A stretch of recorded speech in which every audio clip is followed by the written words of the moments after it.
hands raised, and we'll get it in the queue. With that being said, Coach, go ahead. Yeah, first off, just want to say I'm proud of this football team to even have a football game tonight with all the different things that we've battled the last 7 months. Hats off to both Alabama and to us to field a team. Proud of the fight that our team displayed at the end. Could have easily gone a lot of different ways when the offense fumbled that first possession of the second half, and we didn't. We all stuck together, got a little momentum with that next drive, got a field goal, and then obviously scored on that next drive after the turnover. And so saw some fight there at the end, and that was important. But bottom line, we didn't play well enough on either side of the ball or in special teams to win the game tonight. We had 2 turnovers, one in the special teams and then one on the offensive side of the ball. And then defensively, we got to get off the field on third down. They were 9 of 14. Just not good enough. So got a lot of work to do on both sides of the ball, and that's what we're going to start tomorrow. First question, guys, comes from Peter Baugh from The Athletic. Peter, go ahead. Hi, Eli. What kind of led to your decision to start Sean tonight, and how do you kind of evaluate his performance? Thought Sean gave us the best chance to move the ball with his legs and some of the read game we were going to try. He'd played in some games before, so he had that experience against some of these guys. And I thought he handled it well. I think him and Connor both had some flash points and both did some things they got to learn from. Obviously, the sacks were very disappointing in the negative plays. And that's really the thing that we've been preaching all fall camp is we got to stay away from the negative plays. And both quarterbacks did some really good things, but they got to eliminate the negative plays in order for us to be successful offensively. Bill Pollock, go ahead.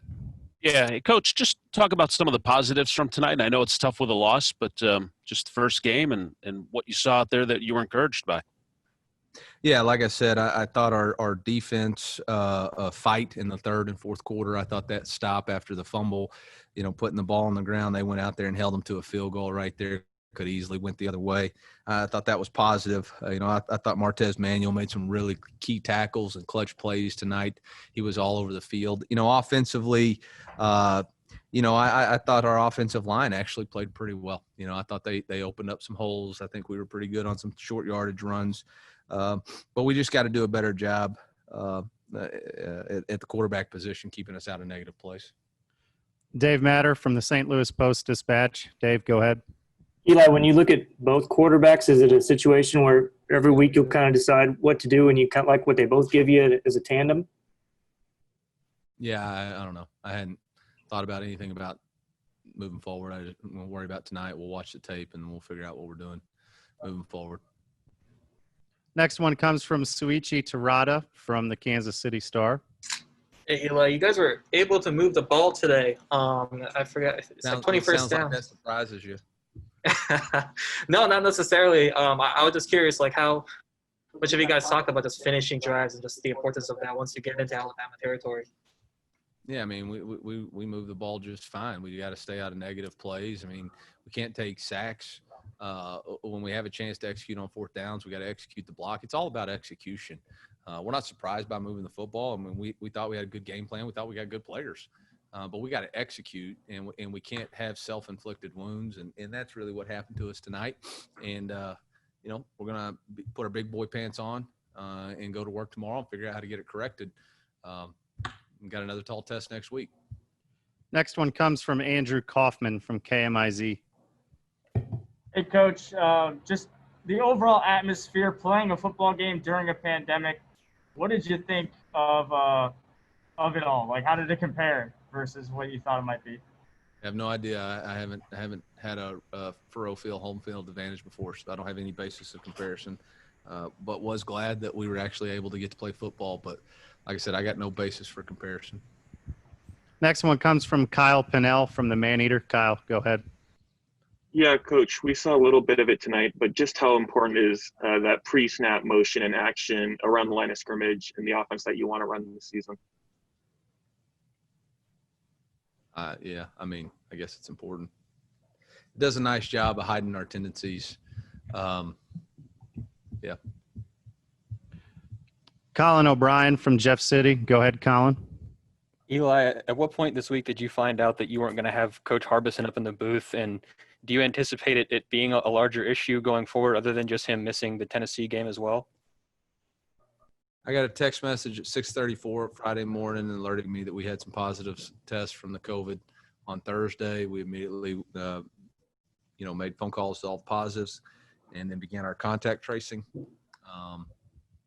And so 6:34, I guess, was the first time I realized we'd be without Coach Harbison. I don't know. With COVID, you don't know. We take another test tomorrow. I'll get the results sometime Monday. We'll make an adjustment there. We take another test Tuesday. I'll get the results Wednesday. I'll make another adjustment there. We take a test Thursday. I'll get the results Friday morning at 6:34, and I'll make another adjustment there. There's no magic formula to it. We just wake up every day and then deal with the results. Mitch 40 from Power Mizzou. Mitch, go ahead. Eli had a little bit of issues connecting to Zoom, but I don't think this was asked. The defense struggled a little bit to get off the field on third down, especially in the first half. Do you chalk that up more to the pass rush needing to get to the quarterback sooner, or coverage, or a combination of both? Works all together. I mean, that saying a little bit's being nice. They were 9 for 14 on third downs. I mean, that's not good enough. We talked about that was going to be the key to winning the game was how we did on third down. We started fast with the 3 and out. And then after that, we just didn't do enough. We had a chance to hit him right there down there in the goal line. I think